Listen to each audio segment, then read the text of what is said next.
Muy, pero muy buenos días, queridos amigos y hermanos. Tengan todos ustedes con el deseo de que Dios los bendiga en este día y que los pueda acompañar y sientan su presencia a cada momento.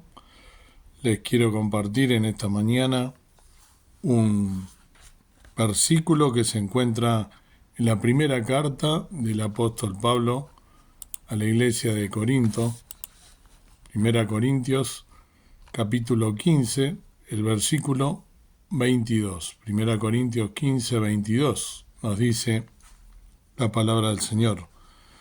Porque así como en Adán todos mueren, así también en Cristo todos serán vivificados. Amén. ¿Qué podemos extraer en esta mañana de este texto tan precioso y tan profundo que el apóstol Pablo le da a la iglesia tan particular de Corinto y por extensión a cada uno de nosotros? En este versículo nosotros podemos extraer que Adán y Cristo son dos representantes de la humanidad. Encontramos una afirmación sorprendente, ¿no? Nos dice, así como en Adán todos mueren, también en Cristo todos serán vivificados. ¿Qué es lo que significa realmente esto? Para comprenderlo debemos entender en primer lugar quiénes son Adán y Cristo en el contexto de la fe cristiana. Por si no lo sabes aún, Adán y Eva fueron los primeros seres humanos creados por Dios, según lo que nos dice la Biblia en el libro de Génesis, en el primer libro de la Biblia.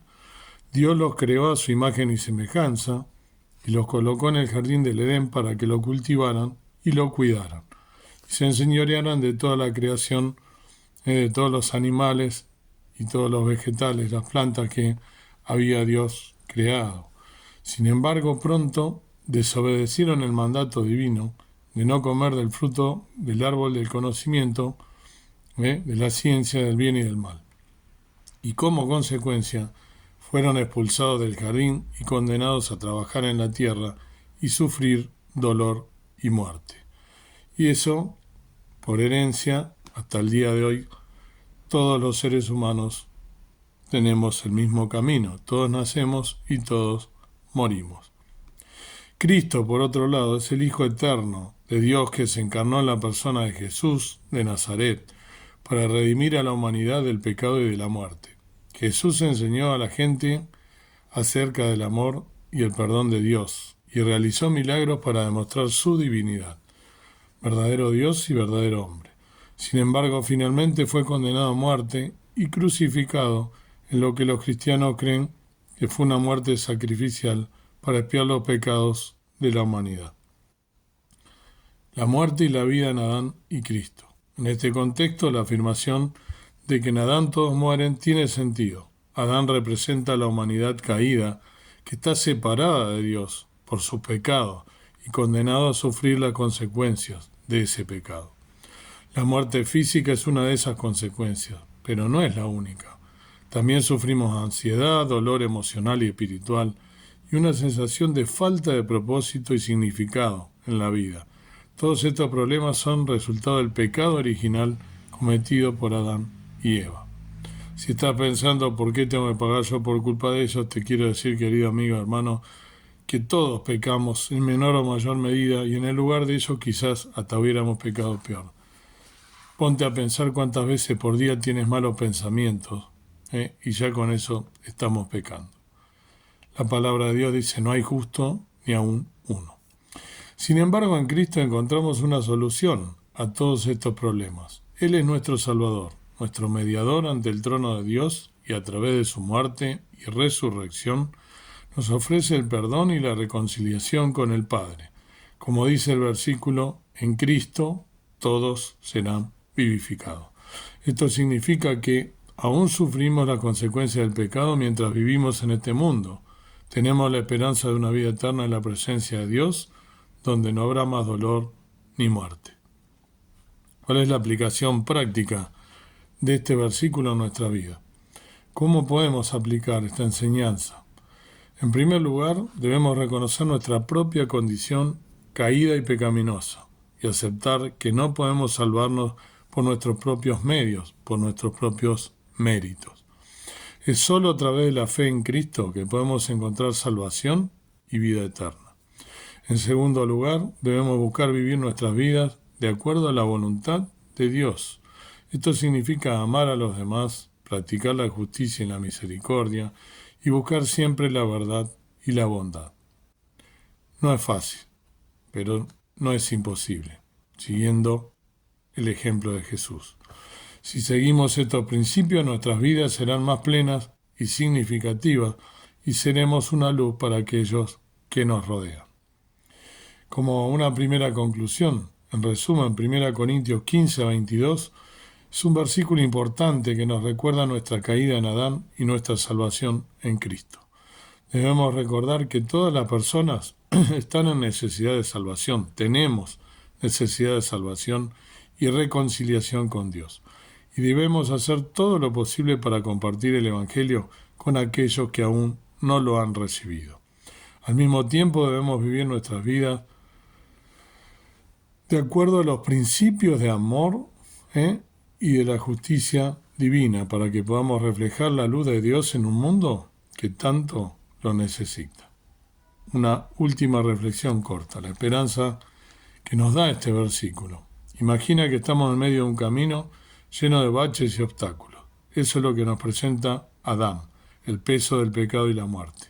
Pero, Cristo, Él es como un faro brillante al final de ese camino, ofreciéndonos la esperanza de una vida nueva y eterna. A través de Él, no solo encontramos la fuerza para seguir caminando, sino también la promesa de un destino final lleno de amor y paz. Qué hermoso es saber que aunque todos enfrentamos la muerte, en Cristo todos tenemos la oportunidad de ser vivificados. Que Dios te bendiga, que puedas entender el real significado de este versículo. ¿Sí? Hay una condición, la condición es Cristo. Para ser vivificado, para poder tener vida eterna, el único camino es Cristo. Es el único mediador entre Dios y los hombres, nos dice la palabra de Dios, no hay otro. Jesús es el camino, la verdad y la vida. Nadie viene al Padre sino por mí, expresaba Jesús en su ministerio terrenal. Dios quiera que puedas entender que el único camino a la salvación es Jesús y que puedas creer por fe que hay poder en su muerte, hay poder en esa sangre preciosa derramada en la cruz del Calvario y hay poder porque Él venció la muerte al tercer día, resucitó de los muertos porque no tenía pecado. Se hizo pecado por nosotros, vino a morir a la cruz del Calvario por ti, por mí, para darnos redención y vida eterna. Si aceptas a Cristo, no lo has hecho aún, lo aceptas como tu Salvador personal, reconociéndote pecador, arrepintiéndote de tus pecados y aceptándolo como tu único y suficiente Salvador, creyendo que la sangre de Cristo te limpia y te libra de todo pecado, vas a convertirte en un hijo de Dios. Dice la palabra de Dios, de modo que si alguno está en Cristo, nueva criatura es. Las cosas viejas pasaron, y aquí son todas hechas nuevas. Dios quiera que puedas, por fe, creer y aceptar al Señor Jesucristo si no lo has hecho. Y si lo has hecho, saber que tenemos la vida por medio del Señor Jesucristo y que debemos vivir una vida acorde a hijos e hijas de Dios, una vida teniendo empatía, una vida siguiendo el camino que el Señor Jesús nos trazó, esa senda perfecta, esa senda en santidad, llevándole el Evangelio, las buenas noticias al resto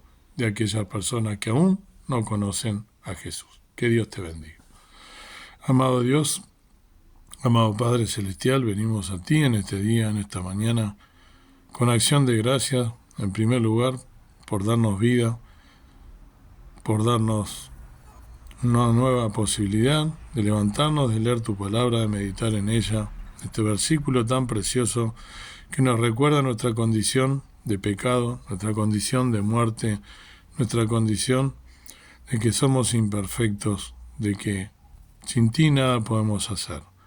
Pero también nos recuerda y nos da el camino, nos da la salida para que podamos llegar al Padre, para que podamos tener vida eterna, para que podamos buscar la salvación por la fe, por gracia, por nuestro Señor Jesucristo, que ya hizo todo, y por esos méritos preciosos de esa sangre derramada que tiene poder para librarnos del pecado y de la muerte.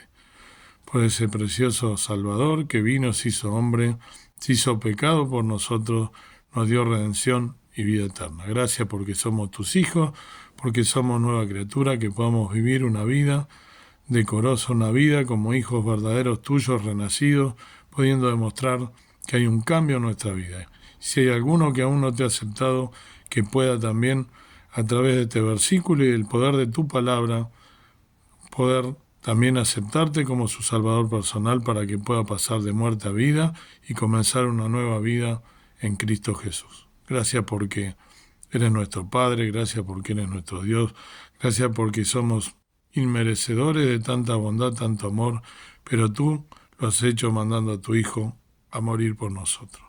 Te pedimos perdón por nuestros pecados, pedimos que nos des un día rodeado del amor, la misericordia y tu bendición. En el nombre del Señor Jesús. Amén. Que Dios te bendiga y que puedas meditar en este precioso versículo que el apóstol Pablo nos dejó para que podamos nosotros poder aplicarlo a nuestra vida diaria.